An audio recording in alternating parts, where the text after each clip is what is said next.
So box, box, box, box, box, box, box, box. Hi, I'm Rochelle, and you're watching or listening to BoxBox F1 Pod. Welcome to part 2 of Get Ready With Me for the 2021 F1 season. If you haven't seen part 1 yet, the setup might be a bit confusing, but in part 1, we did like a whole who's who situation and walked our way through the paddock, got to know everyone, and I made scones while I did it because we're spilling tea.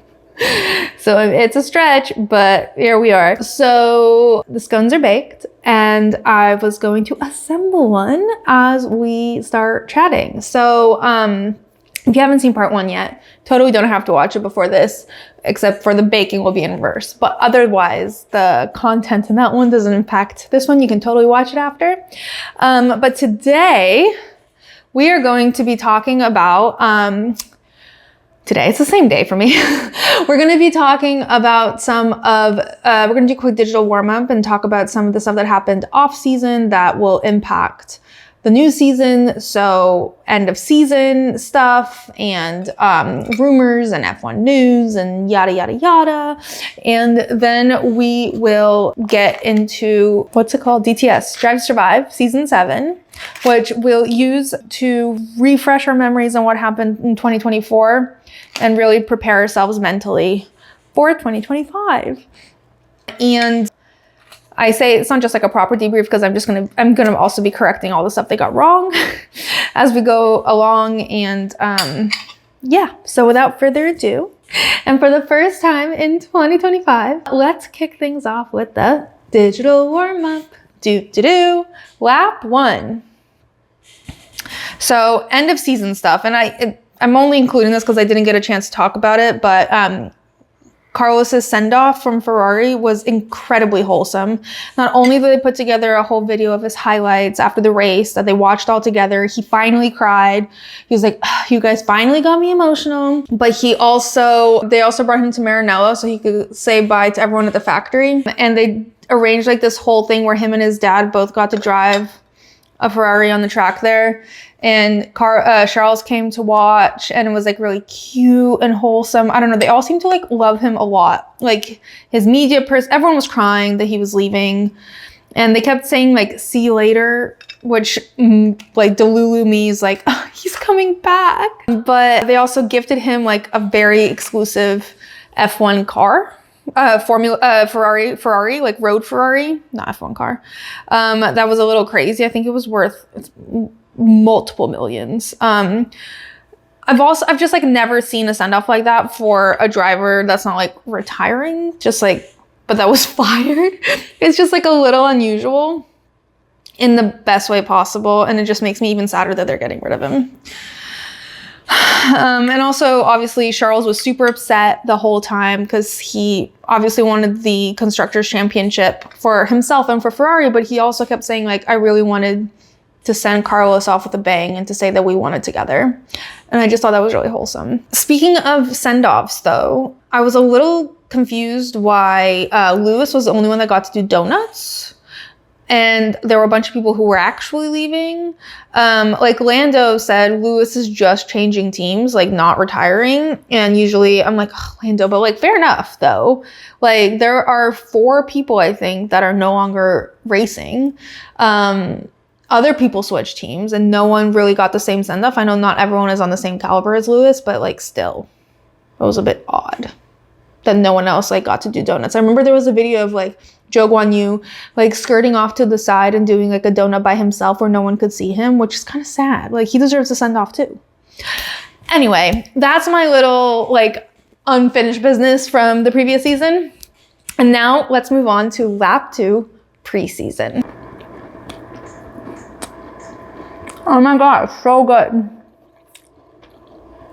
Wow.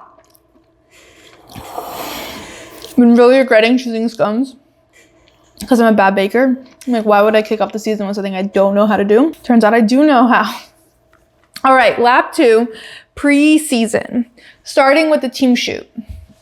So I don't know if anyone's seen it. I don't know why I'm eating on camera. Wow, that's really good. Damn. All right. So there's been a lot of interesting creative direction lately with all the F1 stuff. There was like a weird Lady Gaga inspired photo shoot. I don't know if there's some weird brand deal coming up between Lady Gaga and F1, but they all basically had the drivers, they redid all the drivers' headshots to look like Lady Gaga's album. Super weird. And then there's the team photo. And in previous years, they would kick off each season with a group photo of all the drivers. And they would like line them up on the grid and like on chairs and stuff. And it looked like a class photo. Someone was holding like a chalkboard, like saying like F1 class of 2025. It was really cute. And then last year, and this was covered in DTS, they decided to get like artsy. So they have like these colorful cubes that they had the drivers like dispersed upon in like an empty like blank canvas type situation. And all the drivers were like, the fuck is this? And the creative team was like, heard.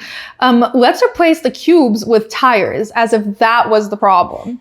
So same sort of situation. They're all like artsily like looking like a Vogue cover around this like white blank background, other than one step that says F1 across like that. And then there's random tires spread about. And that's it. And they're all like positioned awkwardly. And whoever like decided where people go, like it looks like an Avengers photo, which is fine, but like I don't understand what it has to do with this. Like Carlos is just bang up in the, I'm looking at the picture just so I can remember. Carlos is like bang up in the middle. Like it's his photo shoot. Like this is me. This is all about me. Like literally bang on, head straight down the center. Next to him is Max. And then like 10 miles to the side is Charles Leclerc. And everyone else is kind of grouped together, but Charles is like, there's like not enough people to fill the gaps between him and everyone else. So he looks like literally completely alone. And like, I don't understand how they picked who goes where. Like for some reason, Carlos is dead center and then Alex Albon is in the very, very back. So if it's by teammates, shouldn't he be closer? And if it's by grid position, why is Carlos in the middle? Not that I'm complaining. He looks fabulous, but Alex doesn't look bad enough to like shove him in the back. There was a funny video of the behind the scenes where Oscar is like, he's one of the people like on the tires, and the photographer was like, do you feel comfortable like putting your foot on the tire? And then Oscar was like, not really, but I'll do it. It made me laugh. Also, after that shoot, which they all hated just as much as last year, as they all start leaving, like they're like, okay, we're done. And then they immediately just lunge forward to get the fuck out of there. There was a moment where all of the rookies just like envelop Max. Like Max starts walking and he's immediately surrounded by like his crew of rookies. Just all of them like gravitate towards him. So it was like Isaac from RB, Liam from Red Bull, Ollie from Haas, and Kimi from Mercedes. And it's just so funny to me because it's exactly the opposite of the persona the media, Netflix, his fellow drivers, all FIA, all try to portray of him being this like giant asshole on and off track. And what's extra funny is that the FIA's swearing crusade against him, like their argument for that is that it sets a bad example for young people watching. And here he is leading this group of youngsters.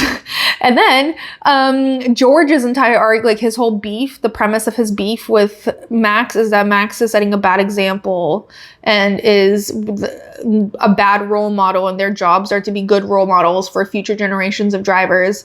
And his own teammate is like, loves Max.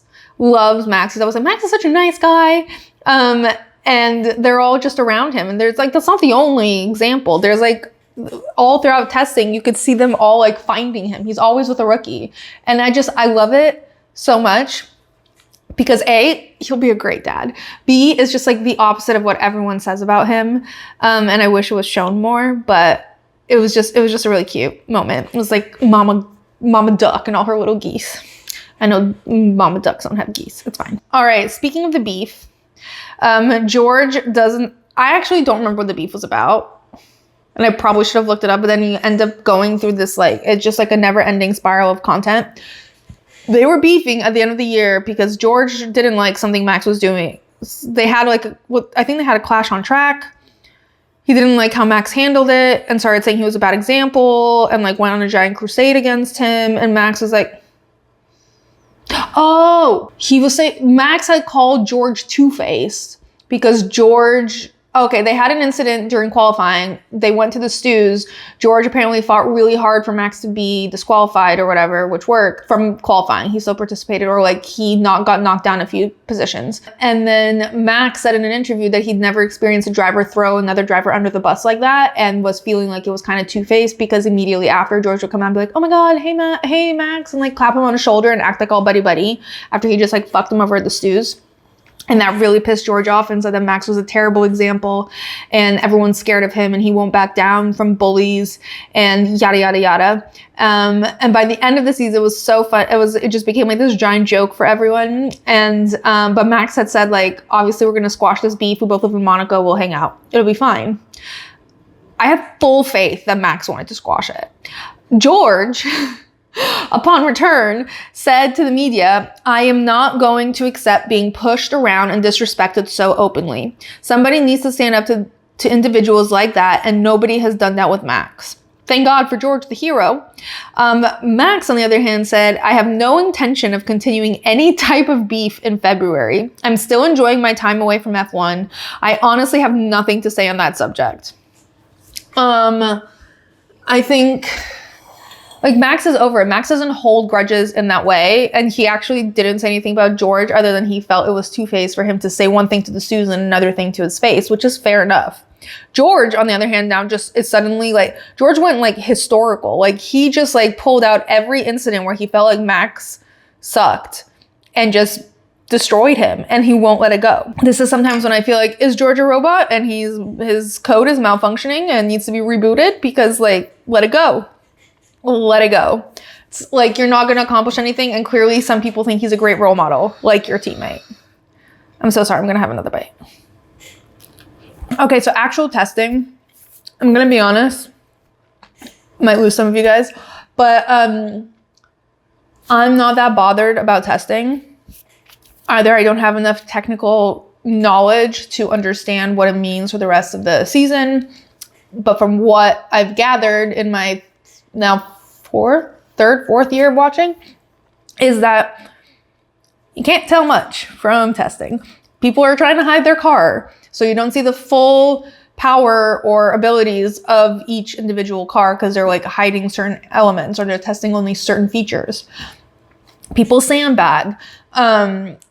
Almost never has the fastest lap set gone on to win or whatever. Speaking of, Carlos set the fastest lap multiple times. But he did say very clearly that his fans and anyone watching F1 should not expect any podiums this year. He could be lying, but he's definitely going to do well. Definitely, I think we're going to see quite a few top 10 finishes. Hopefully better, but I don't know the state of the car, which is why I'm saying like testing doesn't indicate much because like, we show up on the first race weekend and it's rarely what we saw in testing.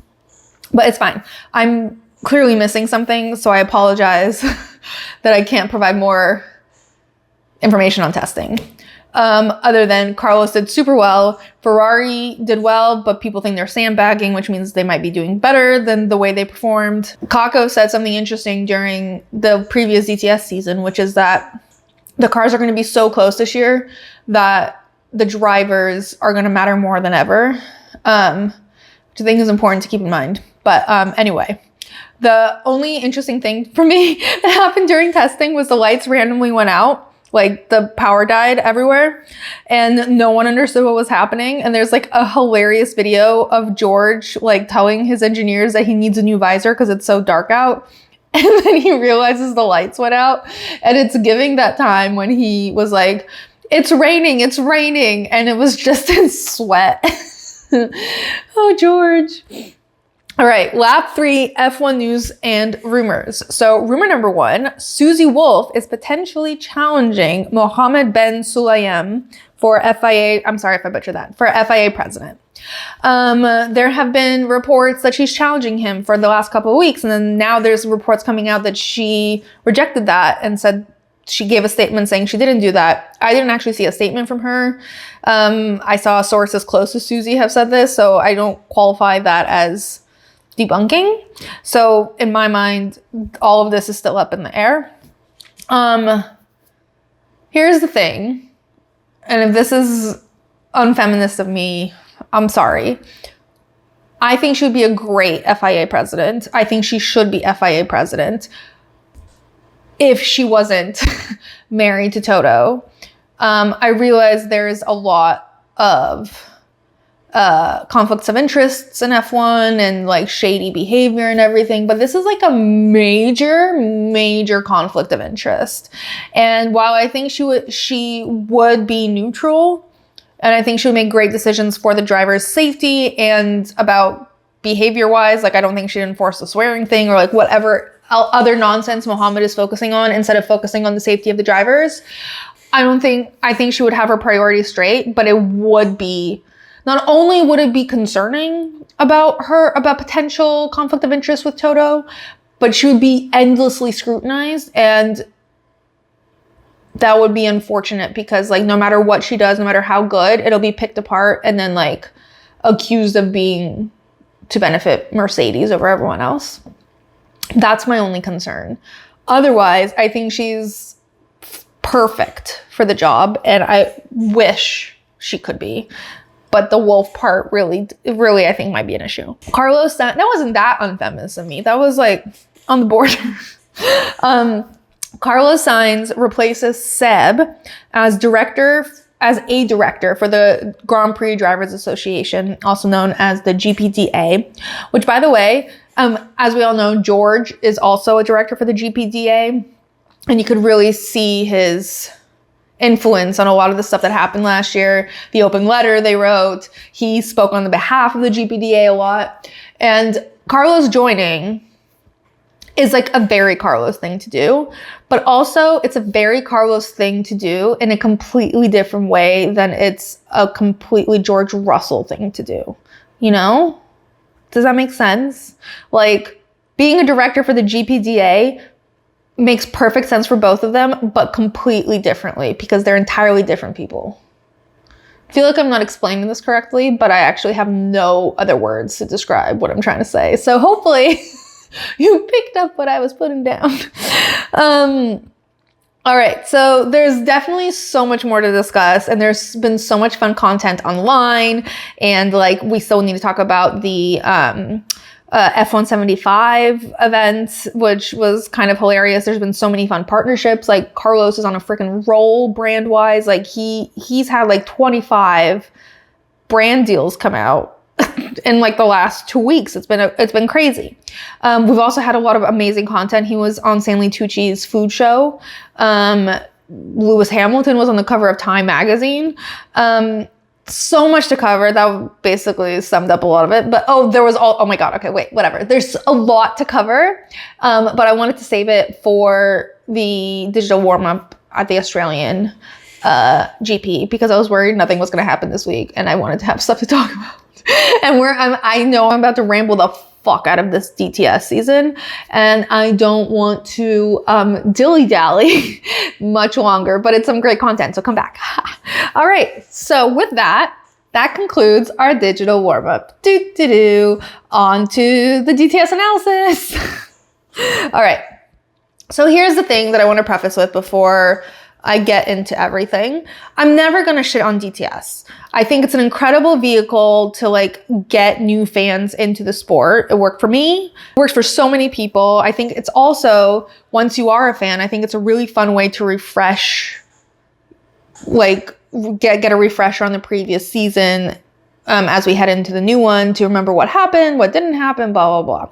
It's also super fun to get like a lot of behind the scenes stuff on things that we don't see because we don't have cameras there during the regular season. So there's a lot of inside stuff that we're seeing, as long as you like are avoiding the manipulation of the editing process that might be taking place. But there's a lot of great behind the scenes stuff. Now, DTS gets a lot of criticism. I understand they only have 10 episodes. And they have to fit the stories of 10 teams, 20 drivers over the course of 9 months into just 10 episodes that are like 30 to 40 minutes long.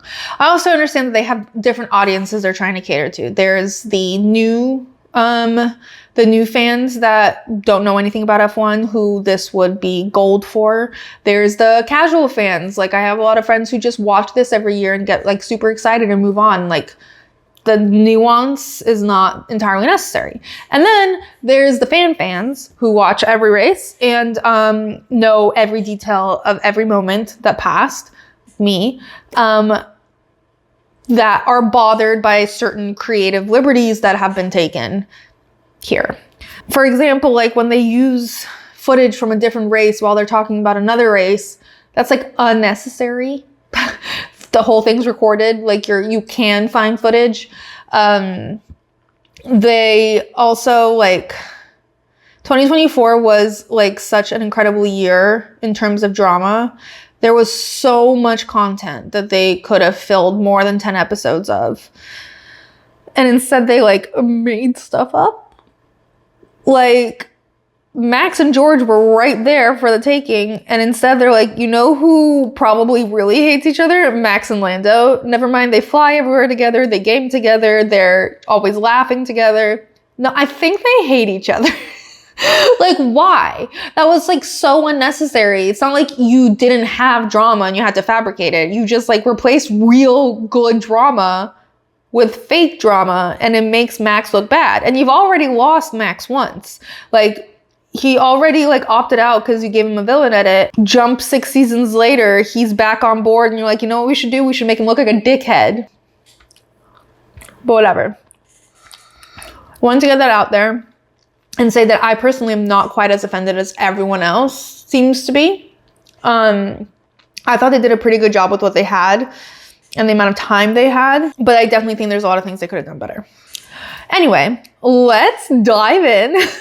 Why did I say that like that? I'm going to be going storyline by storyline versus episode by episode because they jump back into different storylines in different episodes and it's just easier to go based on storylines.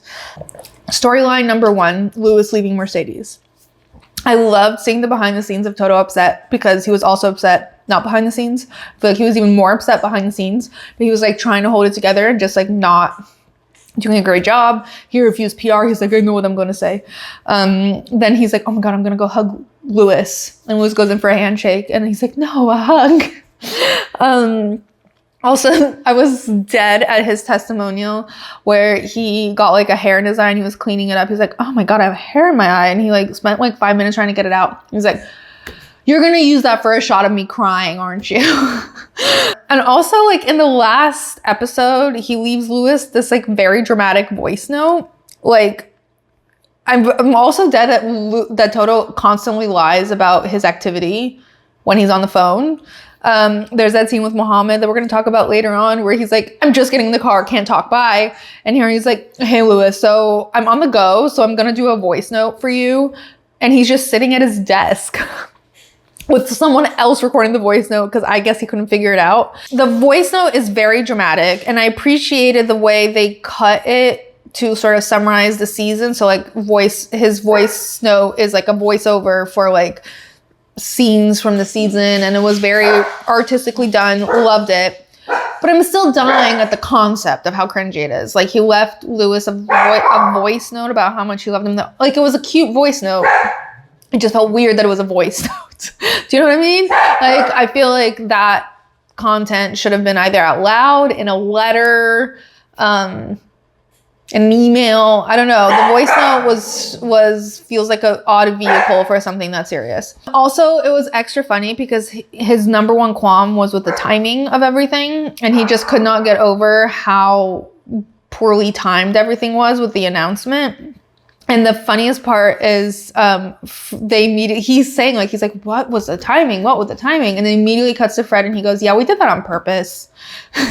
He's like, yeah, we didn't really want to go into the season with this like hanging as a secret on us, so we just said it. It was intentional.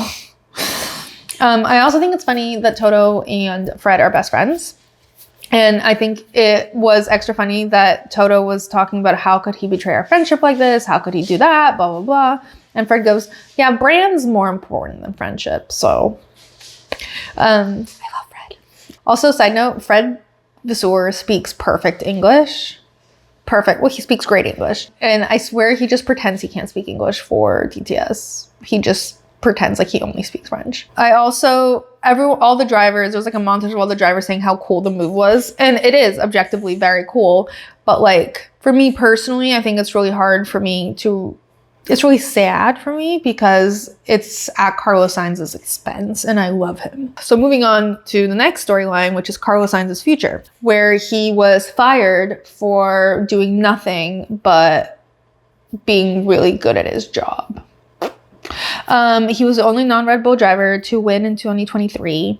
He's super strong. He's super smart. He really balances Charles out. And I think we all know that if it weren't Lewis Hamilton specifically, he wouldn't be going anywhere at all. No one else would make them even consider getting rid of Carlos, I think. But I think also that makes it harder to swallow. It's like when you get dumped for no reason other than like you fell out of love. Like you can't really justify it. Like he has absolutely nothing to, he can't even like be angry, I think, because he understands it. He's like, well, of course they would get Lewis. And of course I come second to Charles because Charles, like this whole project is built around Charles. So they were never going to get rid of Charles. Obviously it's me. I understand the business move, but what the fuck? And I think that makes it worse. Like there's nothing to be almost angry about. You're just bitter and upset, but you can't actually take it out on anyone because what else can you do? DTS did a really good job setting up why Carlos deserved to be fought over, though I reiterate that it was super weird that the biggest teams didn't fight for him. Like Toto didn't give a fuck, like at all. And I thought it was really interesting because like there was a behind the scenes convo caught between Lewis and Carlos where Lewis was like, oh, has Toto called you yet? And Carlos was like, no. And I think that means he won't call because he would have, if he was interested, he would have already called. And then he asked if Lewis, he thinks Mercedes is on the decline and if he thinks they can't win another championship.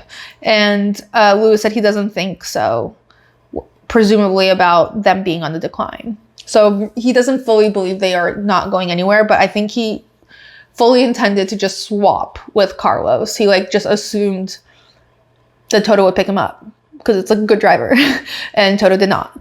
But that probably also reinforces his thought process that they're not making great decisions at the moment.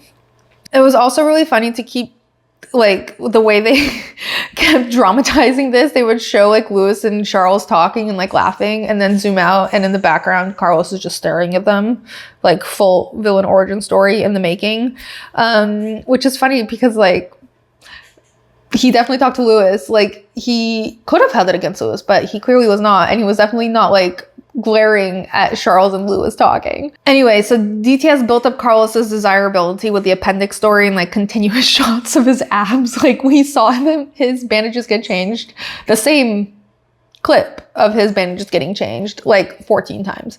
Not complaining, but it was a lot. But so they like built it up how he had appendicitis, had a week off, 2 weeks off. He missed the race. He had surgery the day of the race, had 2 weeks off and came back and won, which was crazy. The reaction from everyone was just like everything. So like he was being interviewed somewhere and they were like, someone would call this rushing back. And Carlos is like, why? Like genuinely confused why anyone would call this rushing back. But then like the next clip is him being like, yeah, so last week I couldn't cough, I couldn't sneeze, I couldn't breathe, I couldn't stand up. But like here I am about to race. Let me do some neck exercises and I'm back in the car. Help me in and out. But you know, I'm ready to go. And then Carlos won. And there was a clip of Fred telling Carlos Sr., we have to do surgery every week. And there was hot mic moment caught from Christian saying that's a hell of an advert for a driver who's unemployed next year. And then Kako in his interview thing was like, In Spanish, we have this phrase, blah, blah, blah, blah, which roughly translates to, you have the biggest balls I've ever seen in my life. But this, like, that whole thing definitely helps out of contract negotiations. And that episode literally had me dead. The way they directed and edited made it seem like Carlos was the freaking bachelor and these were all contestants, like eligible ladies fighting over him. We've got James Vowles, who's quite possible the keenest man I have ever seen in my life. Then there's Alessandro Aluni Bravi, who honestly is like kind of cool as fuck. He is first and foremost a lawyer, and a good one at that, and a team manager second, and his lawyerness has really helped inform his team managementness. And he's also rich AF because we meet him as he's on a boat on Lake Como going to tour some properties. So he's rich. Also, he's very eager for Carlos and he wants to build the whole program around him. And it has to be for like a long term, which is what I think Carlos was hesitant to sign on. And then literally out of nowhere, we have Alpine and their new terrifying consultant, Flavio Briatore, the infamous F1 head honcho. He like really, really wants Carlos, but like there's less of like those sexual undertones that we got with James Vowles and more of a, I'll cut you if I don't get Carlos. James Vowles, though, in general, was so cringy about Carlos, I could not stop laughing. Some of my favorite quotes include, "He's on fire. It wouldn't be understating it, saying that it would be a complete transformation in the history of Williams racing to have Carlos Sainz by my side. I wake up in the morning, I go to sleep at night thinking of nothing else," he says very emphatically. And then he says, "Signing a driver is like dating. You start by texting, then it leads to dinner, and then you end up in a hotel room." Honestly, I'm dead at his descriptions. He's like so keen. I remember even when this was announced, even his like public announcements were so romantic. Like he really is into Carlos. I was also dying when like he was supposed to meet with Kako and James was like running around the Williams paddock being like, "This is a top secret meeting. No one can know this is happening. No one can be here. This is top secret. This is top secret." And then some Williams lady was like, "James asked me to close the blinds. Do you think if I close them like this, people can still see inside?" And then we didn't get to sit in on the meeting, but we definitely heard them through outside the door. And Kako just sounded so exasperated. Like James was like really selling it, and Kako was like, "Yes, James, I know, I'm working on it." Anyways, the funniest part about all of that is that literally the entire paddock knew. As soon as that meeting was over, they like cut to like 12 people being like, "So I heard James and Kako had breakfast today." Just like everyone knew about this breakfast that no one was supposed to know about. Also interesting was Zach and Lando specifically discussing it. Because Zach was like, "I think I saw Kako and James having breakfast this morning." And Lando was like, "Yeah, I talked to Carlos yesterday."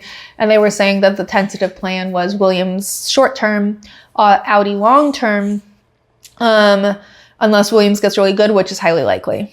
Which is interesting because Carlos is 30. I guess he has like a decade left, potentially. Also, the way they set up Flavio's entrance was really funny because it was right when Carlos was supposed to be signing with Williams. So they showed like James sitting in an empty conference room with a pen and paper ready to go and champagne in the corner and the ice is slowly melting. So in the end is just sitting in a bucket of water and like Carlos is still not there and still not there and still not there. It felt like they were waiting for like 5 hours. But when Carlos was asked why he didn't show, he was just like, Flavio called. And like started giggling. It was also interesting because Flavio seemed to like send in a bunch of agents. So like there was a scene where Carlos was doing like donuts in Barcelona and Jack Doohan was also participating in this. And he's an Alpine reserve driver. And you can hear the Alpine team going, "Jack, go get a selfie with Carlos." And Jack was like, "What am I supposed to do? Be like, oh, want a selfie?" And they're like, "Yes." And he's like, "For fuck's sake." And he's like slowly working his way over to Carlos and like clearly trying to figure out how to make it normal to ask him for a selfie. He really didn't want to ask him. It was so funny. And then there was a scene where Pierre was big upping the car to Carlos. He was like, yeah, we got big things coming, man. Like, yeah, it's going to be so good. And then he even went to Charles and was like, yeah, I really want to work with your teammate, man. But like, I guess they were in public. So he said it in French and he's like, I would like to work with your colleague. So no one knows he's talking about Carlos. But yeah, Flavio entering the picture really delayed his decision process by like several weeks, and all the drivers were annoyed. The quote of the episode for me was Jack Doohan going, Carlos is the paddock slut. And the producer goes, I was gonna say Prince Charming. But all of the drivers are annoyed. Joe was asked if he's driving in 2025 and he was like, I don't know, ask Carlos. And I really actually this whole time thought that Audi rejected Carlos, but it kind of sounds like Carlos rejected them, which good for him. I'm really glad that's the narrative and not the other way. Also, side note, I just like am continuously obsessed with every Sainz man. Mostly because I haven't met the woman. I'm sure I'd be obsessed with them too, but like they're all fabulous. I love them so much. Anyways, eventually Carlos signs with Williams, and the way they set the scene killed me. It like showed all three men waiting anxiously in their offices with like pens and like ready to go. And then it like cuts to Carlos walking down the hall, and it keeps cutting between all four people as he's walking down the hall. And then he like zooms in on his hand turning the doorknob, and I'm like, who's he gonna choose? And I know who he chose because I lived through it, but I was still on the edge of my seat being like, will it be James? It was. It seems like a really good move. James is a lot. He's a lot, but I'm also slightly concerned Carlos made an enemy of Flavio, and that's not an enemy you want. But I don't think Alpine would have been a good fit. And I think he'll have more success in creating something good at Williams than at Audi, because that's what Valtteri was brought on to do and what happened to him. But I did really enjoy the storyline because this was so hush-hush during the season, and so it's exciting to see how this stuff comes to fruition behind the scenes and how involved Kako is. Love that.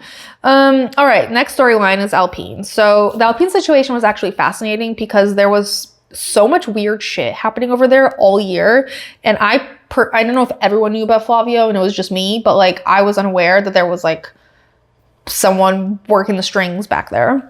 He literally calls himself a democratic dictator, which should really inform how he operates.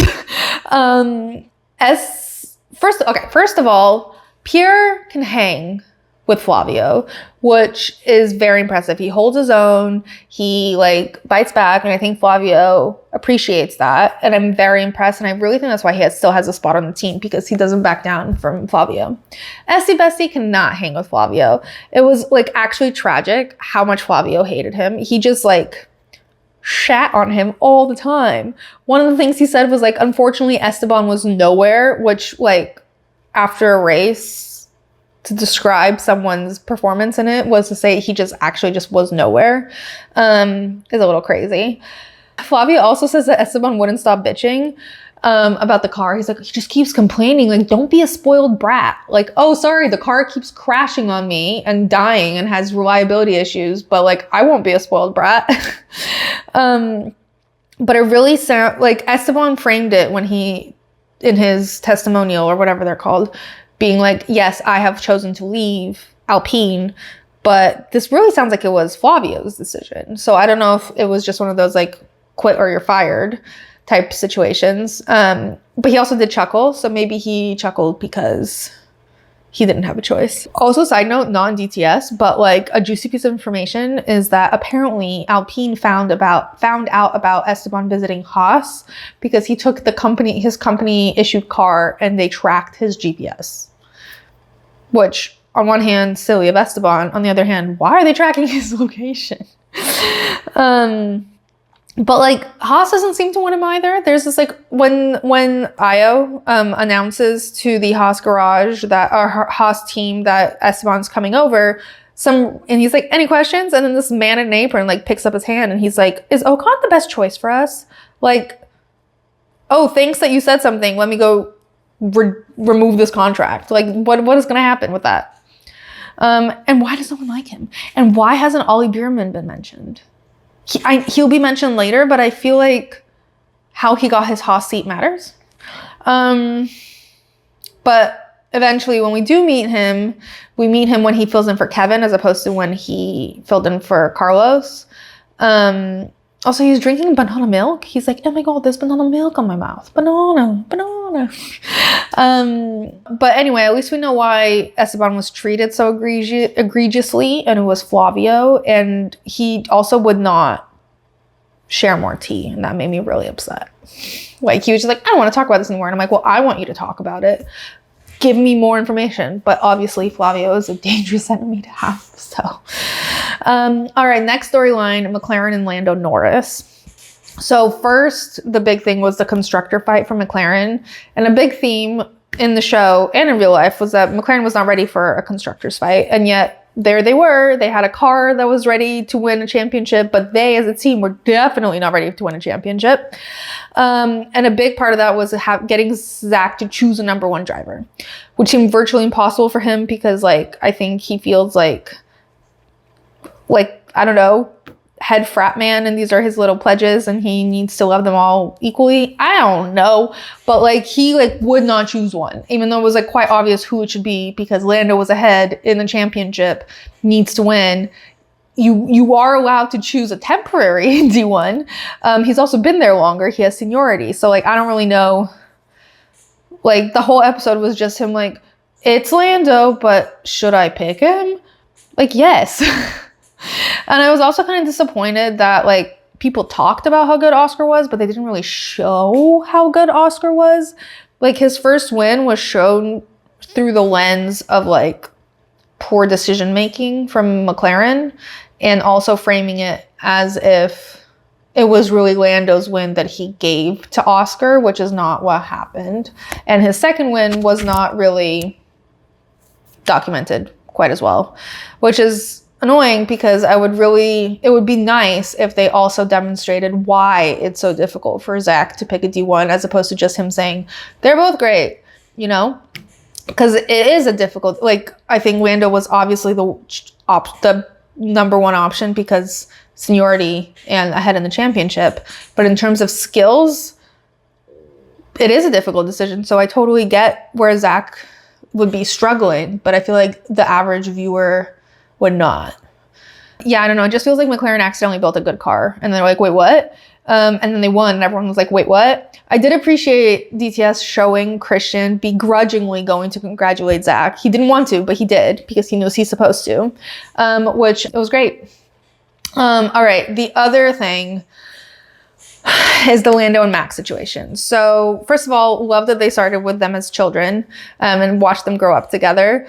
Lando straight up says we're good friends. Buxton, and then this was really weird to me. Will Buxton says the difference between Max and Lando is that Max has a complete fuck you attitude and that's not Lando. But like, I don't think when Will said that's not Lando, he meant that like, oh, Lando's like a dweeb who likes puppies and Max is a flaming asshole in every aspect of his life. That's not what he meant. He meant Max has a winner's mentality on track and he has a fuck you attitude on track because his priority is to win. Lando does not necessarily have that mindset on track. But the way that they showed it, they showed Max on track and like swearing, and then they cut to Lando playing with puppies and then like trying to kick a soccer ball and falling on his face. And they went, oh, what a dweeb. That's not what he meant. Like Max is not going around shouting fuck you at people in real life. He's sitting at home playing video games with his cats.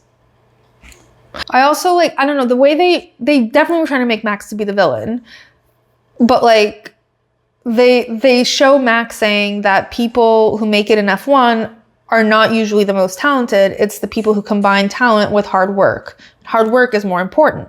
Talent isn't enough. And then it cuts to Lando saying that there's a lot of differences between him and Max. Primarily, Max is more aggressive. He's a naturally born racer. And of course, his father told him how to behave on track. So like the opposite of what Max said, where Max is clearly saying hard work is important. Lando's like, well, his dad helped him. Like, and he's talented. Like, that's not why Max is who he is. Max definitely worked for it. But also we're cutting between like, there's a paddle scene where Lando, Max, and George are playing together. And now Max Max has actual beef with George, but doesn't have beef with Lando. And then him and Lando go to their cars, and Lando's driving this weird jolly tractor thing, and Max gets into his like proper SUV, and Lando's like, drive carefully, and Max is like, you know I do. And then it cuts obviously to him being dangerous on track. But like what really pissed me off is that the way they portrayed Miami, they showed Max being really angry at Lando's first win and like sulking in a corner. Max was thrilled for Lando. He praised him in interviews. He was really happy for him. He's like, Miami, he literally was on stream last night, and he was like, apparently I was really pissed off in Miami, but it was like the best night of my life. I just partied all night with Lando because he won. Also, an iconic moment that they missed was in the press conference. They asked Max if he thinks Lando would have won without a safety car, and Max says, "If my mom had balls, she'd be my dad." And they didn't play that. They showed him to have no personality. It was so upsetting. I think if I hadn't watched the actual season, the underdog story would have gotten to me. But because I did, and because I know that they're framing Max completely incorrectly, it kind of more pissed me off. Like, he's not like this little kid that Max is bullying. Like, he's just whining about it.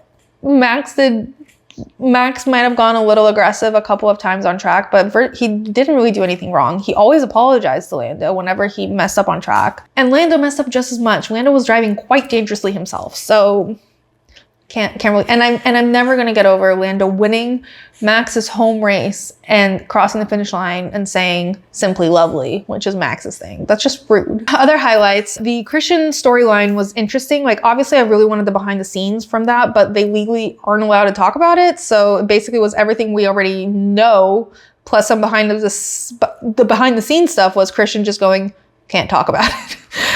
It was interesting to see him and Ginger Spice sort of relax as the season went on, because like in the first episode and like the first few months of the season, they were really uptight and guarded. She was like doing that smile where she was like through pain almost, like she was trying so hard to smile, like she couldn't stop.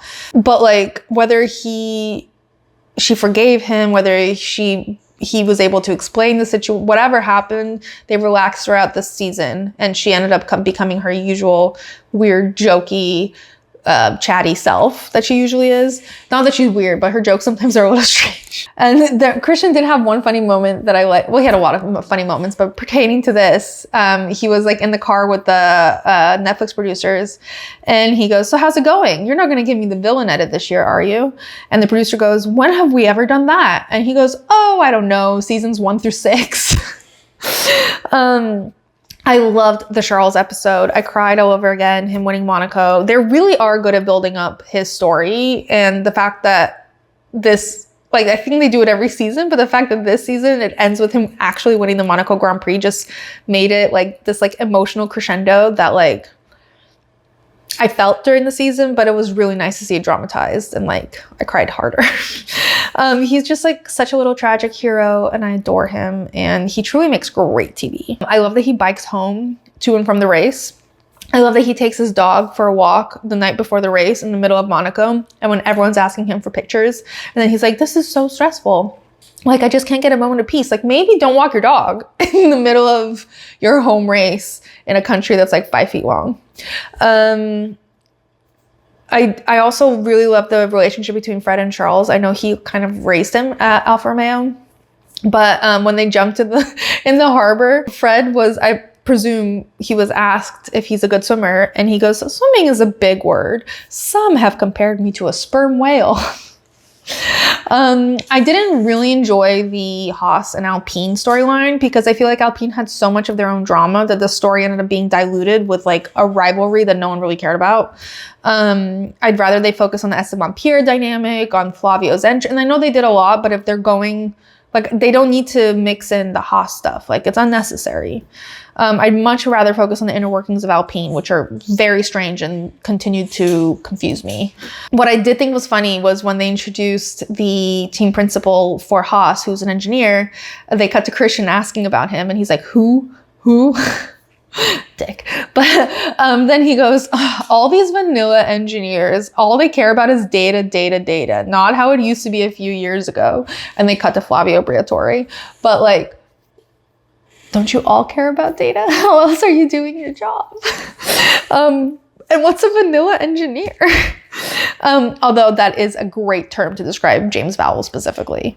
I thought that this Mercedes search for a new driver storyline was a good episode, but a lot of it was focused on George Russell proving himself, by basically proving he's not a little bitch.